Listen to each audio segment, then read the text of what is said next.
السلام علیکم ورحمۃ اللہ وبرکاتہ۔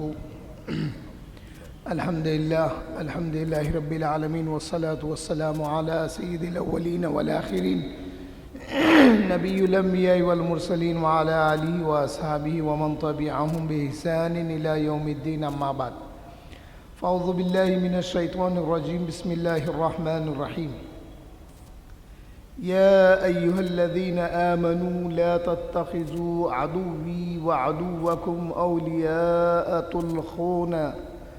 تلقون إليهم بالمودة وقد كفروا بما جاءكم من الحق يخرجون الرسول وإياكم أن تؤمنوا بالله ربكم إن كنتم خرجتم جهادا في سبيلي وابتغاء مرضاتي تصرون إليهم بالمودة وأنا أعلم بما أخفيتم وما أعلنتم ومن يفعله منكم فقد ضل سواء السبيل، صدق الله العظيم وصدق رسوله النبي الأمين الكريم ونحن على ذلك لمن الشاهدين والشاكرين۔ یہ سورہ ممتحنہ کی پہلی آیت ہے، جس میں اللہ جل شانہ ارشاد فرماتے ہیں، جس کا ترجمہ یہ ہے جو آیت ابھی میں نے پڑھی ہے، یا ایھا الذین آمنو، اے ایمان والو۔ اللہ تعالیٰ اہل ایمان سے مخاطب ہے، لا تتخذوا عدوی وعدوکم اولیاء، اے ایمان والو نہ بناؤ میرے دشمنوں کو اور اپنے دشمنوں کو اپنے جگری دوست۔ اپنے دشمن اور اللہ کے دشمن سے مراد یہاں اللہ اس کے رسول کے دشمن کو اپنے جگری دوست نہ بناؤ۔ تلقون الیہم بالمودہ، تم تو اظہار محبت کرتے ہیں ان سے، تم سمجھ رہے ہیں کہ میں اظہار محبت کر رہا ہوں، کس سے؟ اللہ کے دشمن، وہ رسول کے دشمن اور اپنے دشمنوں سے۔ وَقَدْ كَفَرُوا بِمَا جَاءَكُم مِّنَ الْحَقِّ، جبکہ یہ لوگ انکار کر چکے ہیں اس کا جو اللہ کے پاس سے حق آیا۔ اور پھر اللہ تعالیٰ فرما رہے ہیں، یخرجون الرسول وإیاکم، یہ تو رسول اللہ صلی اللہ علیہ وسلم کو اور تم لوگوں کو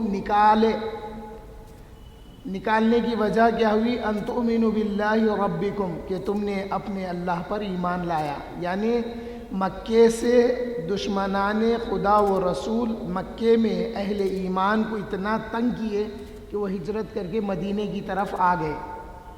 یہ ہے، ان کنتم خرجتم جہادا فی سبیلی وابتغاء مرضاتی، اگر تم جہاد کے ارادے سے نکلے ہیں میری راہ میں اور تم چاہتے ہیں کہ اللہ کی رضا حاصل ہو جائے، تو پھر اللہ تعالیٰ کیا فرما رہے ہیں؟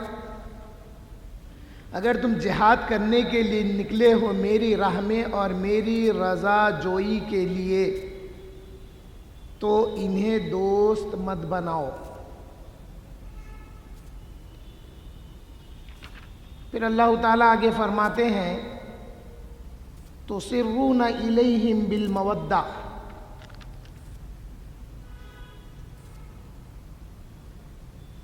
تم بڑی رازداری سے ان کی طرف محبت کا پیغام بھیجتے ہو۔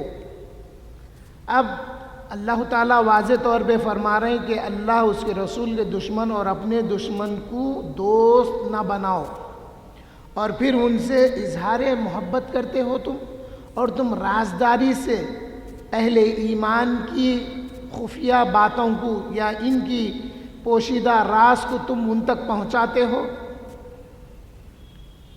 پھر اللہ تعالیٰ فرما رہے ہیں، حالانکہ میں جانتا ہوں جو تم نے چھپا رکھا ہے اور جو تم نے ظاہر کیا ہے۔ یہ بات اس صحابی رسول کے لیے بھی ہے جنہوں نے ایک عمل کیا تھا۔ اللہ تعالیٰ فرما رہے ہیں اے میرے محبوب کے جانثار، میں جانتا ہوں تم سچ کہہ رہے ہو، اور تم نے جو چھپے انداز میں کام کیے ہیں اس کو بھی میں جانتا ہوں، اللہ تعالیٰ فرما رہے ہیں۔ پھر اب ہمارے لیے کیا ہے؟ ہمارے لیے یہ ہے کہ ہم جو دشمنوں کی محبت میں اظہار محبت دکھاتے ہوئے کچھ راز کی باتیں جو بھیجتے ہیں، اس میں تمہاری کیا نیت ہے اللہ تعالیٰ جاننے والا ہے۔ تم ظاہر میں کیا کر رہے ہیں اور تم باطن میں کیا کر رہے ہیں وہ بھی اللہ جاننے والا ہے۔ پھر اللہ تعالیٰ فرماتے ہیں اور جو ایسا کرے تم میں سے تو وہ بھٹک گیا راہ راست سے۔ اور پھر اللہ تعالیٰ فرما رہے ہیں اگر وہ تم پر قابو پالیں تو وہ تمہارے دشمن ہوں گے، اور بڑھائیں گے تمہاری طرف اپنے ہاتھ اور اپنی زبانیں برائی کے ساتھ۔ تم ان کو اپنا دوست بنا رہے ہیں، جب وہ تم پر غالب آ جائیں گے تو تمہارے طرف دست درازی بھی کریں گے اور پھر زبان کشائی بھی کریں گے۔ کیا ہوا حالات سامنے ہم نے دیکھا، جو لوگ مخبری کر کے مسلمانوں کو نقصان پہنچانا چاہے وہی لوگ کھل کے بولے کہ ارے تمہارے میں سے چاہ کے ہمارے کو یہ بولا سو ہے بولے۔ اور پھر اللہ تعالیٰ کی طرف اشارہ ہے اس میں کہ وہ تو چاہتے، یعنی اب یہ کافر چاہتے ہیں کہ تم ان کی طرح کافر بن جاؤ۔ کافر تو منافقین تو یہ چاہتے ہیں کہ تم بھی ان کے جیسے ہو جاؤ۔ اب آئیے اس کا شان نزول کیا ہے؟ ہر آیت کا ایک شان نزول ہوتا ہے، وہ شان نزول کیا ہے؟ اس آیت کا شان نزول یہ ہے، اس میں جو صحابی رسول ہے ان کا نام ہے حاطب ابن ابی بلتعہ، وہ صحابی رسول ہے۔ واقعہ بولنے سے پہلے تھوڑا سا بیک گراؤنڈ بتا دیتا ہوں تاکہ ہم واقعہ سننے کے دوران ہمارے دل میں کوئی شک و شبہ پیدا نہ ہو۔ یہ صحابی رسول ہے حاطب ابن ابی بلتعہ رضی اللہ عنہ، یہ پکے صحابی ہیں، اور یہ صحابی جنگ بدر میں شریک تھے، جن کے متعلق اللہ تعالیٰ نے اہل بدر کے متعلق فرمایا، جس کا مفہوم یہ ہے کہ اے اہل بدر، اے بدر میں شرکت کرنے والے سنو، اللہ تم سے راضی ہو گیا ہے، اب تا دم حیات، اب تمہاری جتنی باقی زندگی ہے اس میں تم جو چاہے کرو، اللہ تم کو معاف کرنے والا ہے۔ یہ بشارت ان صحابہ کے لیے ہے جو بدر میں شریک ہوئے۔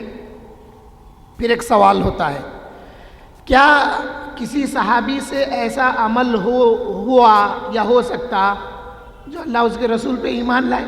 مگر یہ اعزازی طور پہ اللہ تعالیٰ بیان فرما رہے ہیں کہ اے جنگ بدر میں شریک صحابہ سنو، یا دوسروں کو یہ بتانا ہے صبح قیامت تک دیکھو وہ جو جنگ بدر میں شریک ہوئے ہیں وہ صحابہ کا مقام میں نے ایسا بڑھا دیا ہے کہ اگر وہ زندگی میں کبھی کوئی غلطی ہو جائے تو اللہ ان کی پکڑ کرنے والا نہیں ہے۔ یہ ہے حاطب ابن ابی بلتعہ، یہ صحابی رسول، یمن سے تعلق تھا ان کا، یمن سے مکہ مکرمہ یہ اپنے اہل و عیال اور والدہ کے ساتھ مکہ مکرمہ میں آ کر رہ گئے۔ اس کے بعد میں کیا ہوا، جب حضور صلی اللہ علیہ وسلم نے اعلان نبوت کیا تو یہ صحابی رسول ایمان لائے، اور جب ہجرت کا حکم ہوا تو ہجرت کر کے مدینہ منورہ بھی تشریف لا لیے۔ اب جیسا میں اکثر بتاتا ہوں، ہجرت کا جب حکم ہوا تو صحابہ کی جانثاری کا یہ عالم تھا کہ جو ایمان نہیں لائے، چاہے وہ اپنا باپ ہو یا ماں ہو یا بیوی ہو یا بچے ہو، جو ایمان نہیں لائے ان کو چھوڑ دیے، اللہ اس کے رسول کے حکم کی تابع داری میں مدینہ منورہ ہجرت کر کے آ گئے۔ تو ان کی جو فیملیز تھی وہ فیملیز مکے میں ہی تھے جو رہ گئے تھے، اور کیونکہ مکے میں رہنے کی وجہ سے ان کے خاندانی رشتہ داریاں لگی ہوئی تھی ایک دوسرے سے، اور کچھ لوگ خاندان کے ان لوگوں کو پروٹیکٹ بھی کرتے تھے، کبھی کچھ ضرورت پڑی گئے ان کی مدد کرے، ان کی مزاج پرسی کرے، ان کو پوچھے، یہ تھا۔ مگر یہ جو صحابی رسول تھے حاتب ابن ابی بلتعہ، یہ صحابی رسول کیونکہ ان کا تعلق یمن سے تھا اور انہوں اپنی فیملی کو، اپنی والدہ کو لے کر مکے میں آ گئے تھے، تو اب ان کی رشتہ داریاں کوئی قریش سے نہیں تھی، ان کی فیملی اکیلی تھی وہاں پہ۔ تو اب جب یہ مدینہ منورہ آ گئے تو پھر حضور صلی اللہ علیہ وسلم نے جو ارادہ کیا تھا وہ ان روایتوں سے معلوم ہوتا ہے، جس میں امام ابن مردویہ نے حضرت انس رضی اللہ تعالی عنہ سے اسی آیت کے ضمن میں یہ بیان کیا ہے کہ جب حضور صلی اللہ علیہ وسلم نے حدیبیہ سے مشرکین قریش کی طرف چلنے کا ارادہ فرمایا، صلح حدیبیہ کے بعد مقام حدیبیہ سے جب مشرکین مکہ کی طرف چلنے کا خیال فرمایا تو حضرت حاتب ابن ابی بلتعہ نے ان اہل مکہ کو متنبہ کرنے کے لیے ان کی طرف ایک خط لکھا۔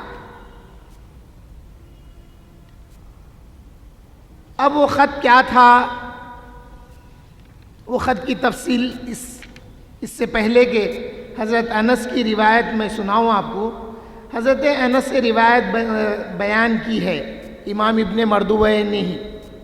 فتح مکہ کے دن سوائے 4 آدمیوں کے رسول اللہ صلی اللہ علیہ وسلم نے تمام لوگوں کو امان دے دی تھی، اور وہ 4 یہ تھے۔ کون کون تھے 4 آدمی جن کو امان دیے تھے رسول اللہ نے؟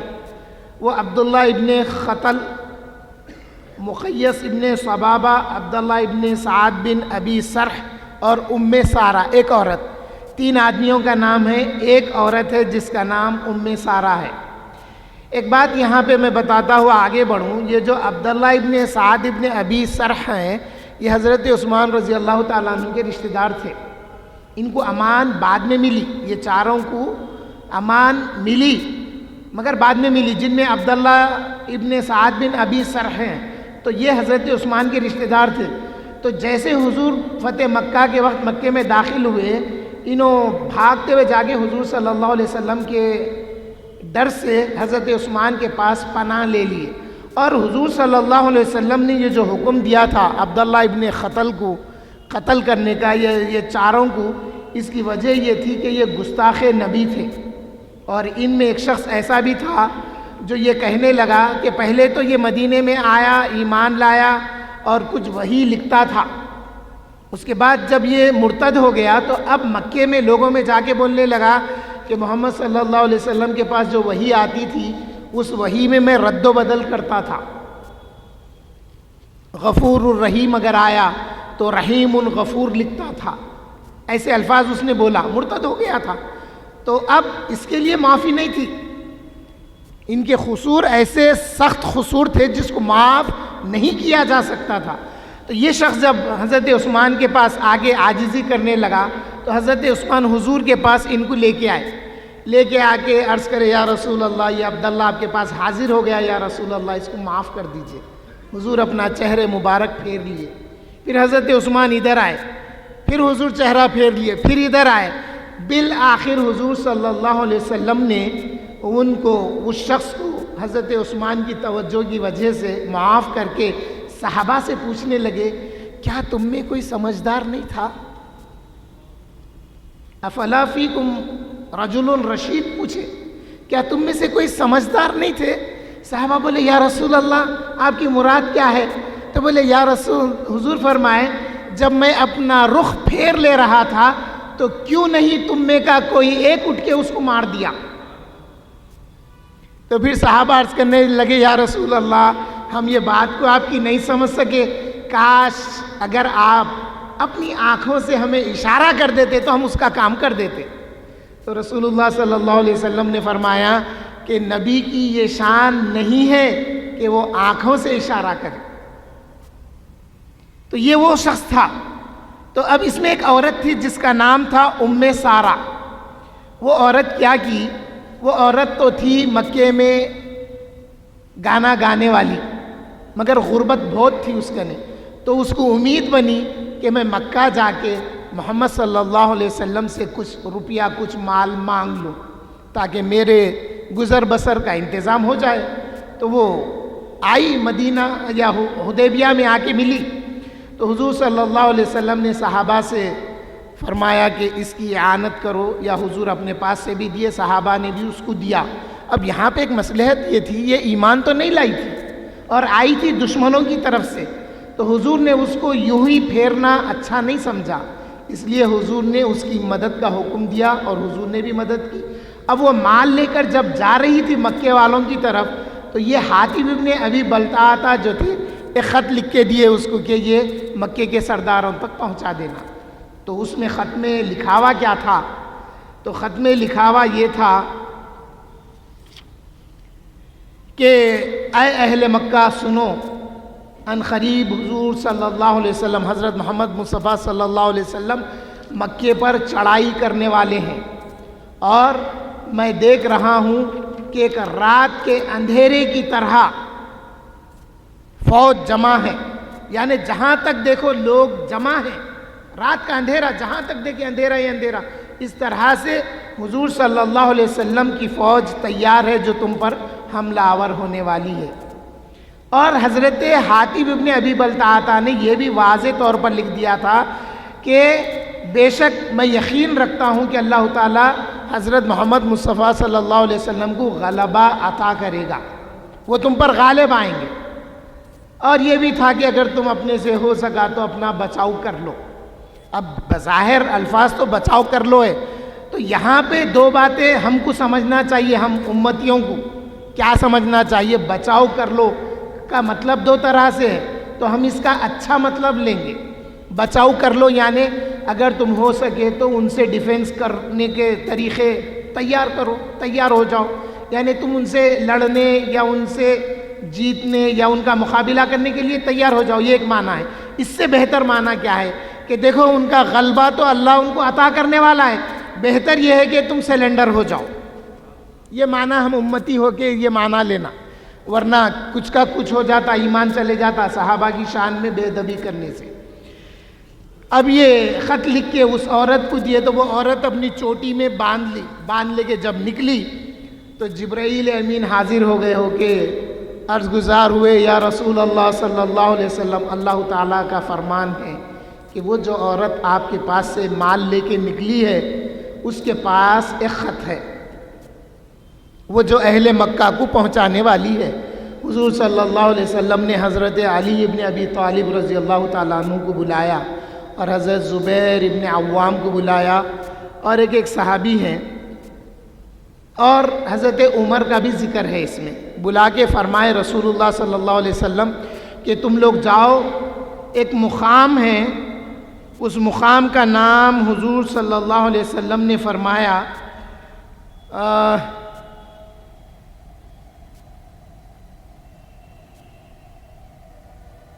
میں آیا تو بتاؤں گا، مقام کا نام لے کے حضور فرمائے تم جب جائیں گے تو اس مقام پہ وہ عورت ملے گی اور اس کے پاس ایک خط ہے، وہ خط میرے پاس لے کے آنا۔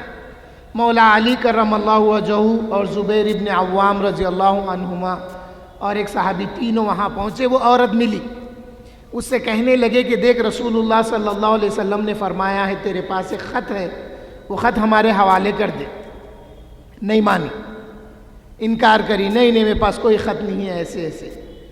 حضرت علی فرمانے لگے، اپنے ساتھیوں سے مشورہ کرے کہ دیکھو ہمارے ساتھ غلط بیانی نہیں کی گئی، یعنی حضور صلی اللہ علیہ وسلم نے جو بتایا وہ سچ بتایا ہے ہم کو۔ اب یہ عورت انکار کر رہی، مگر ہم اس کا خط حاصل کر کے رہیں گے، آپ تلوار نکالے۔ اور ایک روایت میں حضرت عمر اور حضرت علی مشورہ کرے، دور تک گئے، نیہے بول رہی چلے گئے، پھر بولے ہاں رسول اللہ نے فرمایا تو خط ہے اس کے، لوٹ کے آئے، آگے تلوار نکال کے بولے ہم تیرے کو موت کا مزہ چکا دیں گے، یعنی ہم تیری گردن مار دیں گے اگر تو خط نہیں دی تو۔ اور پھر پہلے بولے دیکھ تیرے پاس خط ضرور ہے تو ہمارے حوالے کر دے، ورنہ ہم تیرے کپڑے نکال کے تلاشی لیں گے۔ وہ عورت دیکھ لی کہ یہ لوگ تو حضور کا نام لے کے بول رہے ہیں کہ حضور نے ہم سے جو کہا سچ کہا، اور وہ سچ ہے۔ اگر میں سیدھے سیدھے ان کو خط نہیں دی تو پھر یہ میرے کپڑے نکال لیں گے، مگر اس نے کنڈیشن یہ رکھی کہ دیکھو اے علی، میرے کو دوبارہ حضور کے پاس لے کے مت جاؤ، میں خط دے دیتی ہوں تم کو، مگر تم میرے کو دوبارہ نہیں لے جانا۔ یہاں پر ایک احساس شرمندگی بھی تھی، حضور سے مال تو لے کر آئی، اب یہ کام بھی ہو گیا اس سے۔ تو حضرت علی وہ خط لے کے جب حضور صلی اللہ علیہ وسلم کے پاس پہنچے تو خط کو پڑھا گیا تو حضرت حاتب ابن ابی بلتعاطا کی طرف سے تھا۔ تو حضور حضرت حاتب ابن ابی بلتعاطا کو بلا کے پوچھے، اے حاتب ابن بلتعاطا، تمہیں کس بات نے اکسایا کہ تم اہل مکہ کو ایسا خط لکھے؟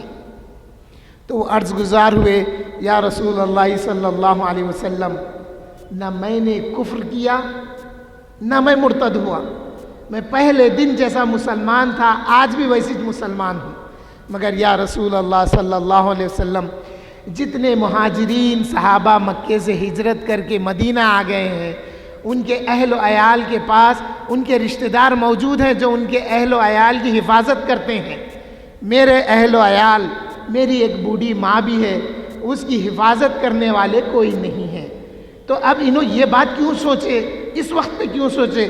تو ان کے ذہن میں یہ بات آئی کہ حضور جب فتح مکہ میں، جب مکہ کے کفار سے مقابلہ کریں گے تو ہو سکتا ہے خون خرابہ ہوگا، اور اس میں اہل مکہ کے جو لوگ، مہاجرین کے جو لوگ ہیں، وہ لوگ تو ان کے لوگوں کی حفاظت کر لیں گے، مگر میرے گھر والوں کی کون حفاظت کرے گا؟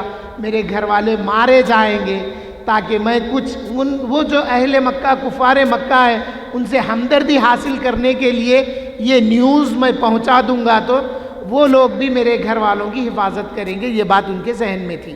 عرض گزار ہوئے، یا رسول اللہ، جو مہاجرین آئے ہیں ان کے رشتہ دار تو مکے میں ہیں کوئی نہ کوئی، مگر میرا رشتہ دار کوئی نہیں ہے، میرے گھر والے تنہا ہیں اور میری ایک والدہ بھی ہے، میں ان کی حفاظت کے لیے یہ خط لکھا تھا۔ رسول اللہ صلی اللہ علیہ وسلم نے فرمایا، اے حاتب ابن بلتعاطا، تو نے سچ کہا ہے۔ اب اللہ کے رسول نے فرمایا کہ اے حاتب ابن بلتعاطا، تم نے سچ کہا ہے۔ اب حضرت عمر عرض گزار ہوئے، یا رسول اللہ صلی اللہ علیہ وسلم، اجازت دیجئے کہ میں اس منافق کی گردن مار دوں۔ رسول اللہ صلی اللہ علیہ وسلم نے فرمایا، آپ کے میرے آقا نے فرمایا، اے عمر، کیا تم کو معلوم نہیں ہے اللہ تعالیٰ نے اہل بدر کی طرف جھانک کر دیکھا؟ دیکھیے انداز، حضور صلی اللہ علیہ وسلم نے جو انداز اللہ تعالیٰ کی شان بیان کی ہے، اس انداز کی شان بیان کی۔ کیا فرمائے رسول اللہ صلی اللہ علیہ وسلم، اے عمر، کیا تم کو نہیں معلوم ہے اللہ تعالیٰ اہل بدر کی طرف جھانک کر دیکھا اور پھر فرمایا کہ اے اہل بدر، تم اپنی بقایا زندگی میں جو چاہے کرو، اب میں تمہیں معاف کر دیا ہوں، اب میں تم سے پوچھ گچھ کرنے والا نہیں ہوں۔ جھانک کے دیکھا تو میری ایک سمجھ میں آئی بات، دیکھنا ایک ہوتا ہے، ایک جھانک کے دیکھنا ہوتا ہے۔ دیکھنے میں جو توجہ رہتی ہے، جھانک کے دیکھنے میں توجہ اور زیادہ ہو جاتی ہے۔ سمپلی یوں دیکھ لیے، دکھ گیا، ٹھیک ہے، لیکن ذرا یوں دیکھے تو توجہ معلوم ہوتی دیکھنے والی کی بھی۔ اللہ کی جو شان جیسی ہے اس کی مثال کوئی نہیں ہے، اس کی مثال بیان نہیں کی جا سکتی۔ لیس کمثلہ شیء، کوئی شے اس کی مثل جیسی نہیں ہے، مگر سمجھانے کے لیے عرض کر رہا ہوں، دیکھنے اور جھانک کے دیکھنے میں فرق ہے۔ تو جھانک کے دیکھا یعنی اللہ تعالیٰ ان کی بقایا زندگی کو ملاحظہ فرما دیا کہ اے اہل بدر، تم جو چاہے اب کرو، اللہ تعالیٰ اب تم سے پوچھ گچھ کرنے والا نہیں ہے۔ تو حضرت عمر عرض گزار ہوئے، اللہ اور اس کا رسول ہی بہتر جانتے ہیں۔ تو پھر اس موقع پہ یہ آیت نازل ہوئی ہے۔ تو اب اس سے سبق ہم کو کیا ملا کہ اللہ اس کے رسول کے دشمن اور ہمارے دشمن کون ہیں؟ اس سے پہلے نور والی آیتوں میں نے بتا دیا تھا کہ جب اہل ایمان کو نور ملے گا وہ آگے چلے جائیں گے، آگے چلیں گے تو پیچھے منافقین کا نور سلب کر لیا جائے گا، تو یہ منافقین آواز دیں گے اے اہل ایمان رکو، ہم تم سے نور حاصل کرنا چاہتے۔ اہل ایمان بولیں گے پیچھے کی طرف جاؤ جہاں نور ملا تھا۔ وہ پیچھے کی طرف جائیں گے، ایک دیوار حائل ہو جائے گی، پھر پکاریں گے اے اہل ایمان ٹھہر جاؤ، ہم تمہارے نور کی روشنی میں آتے ہیں۔ کیا ہم تمہارے ساتھ نمازاں نہیں پڑھتے تھے، روزے نہیں رکھتے تھے؟ ارے ہم تمہارے ساتھ تھے، بولیں گے منافقین روز قیامت۔ تو اہل ایمان بولیں گے کہ تم بے شک ہمارے ساتھ نماز روزے پڑھے ساتھ تھے، مگر تم یہ بھی تھے، تم ہمارا نقصان چاہتے تھے، تم ہماری بربادی چاہتے تھے۔ تو منافقین کیا ہے؟ منافقین اہل ایمان کی بربادی اندر اندر چاہتے ہیں وہ۔ تو یہ جو بربادی چاہتے ہیں، اسی لیے اللہ تعالیٰ فرمائے کہ تم میرے اور میرے رسول اور تم اپنے دشمن یعنی منافقین اللہ کے ساتھ نفاق کرتے ہیں اور ہمارے ساتھ اندر اندر دشمنی رکھتے ہیں، تو ان لوگوں کو دوست بنانے کا حکم اللہ کا نہیں ہے۔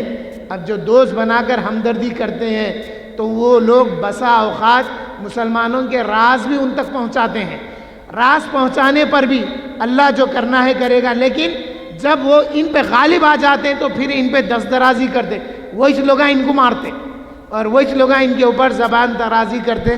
تو اللہ تعالی ہم کو اہل ایمان میں شمار فرمائے، اہل ایمان کی محبت دے۔ اے اللہ آپ ہمیں اپنی اور اپنے حبیب محمد مصطفیٰ صلی اللہ علیہ وسلم کی محبت عطا فرما۔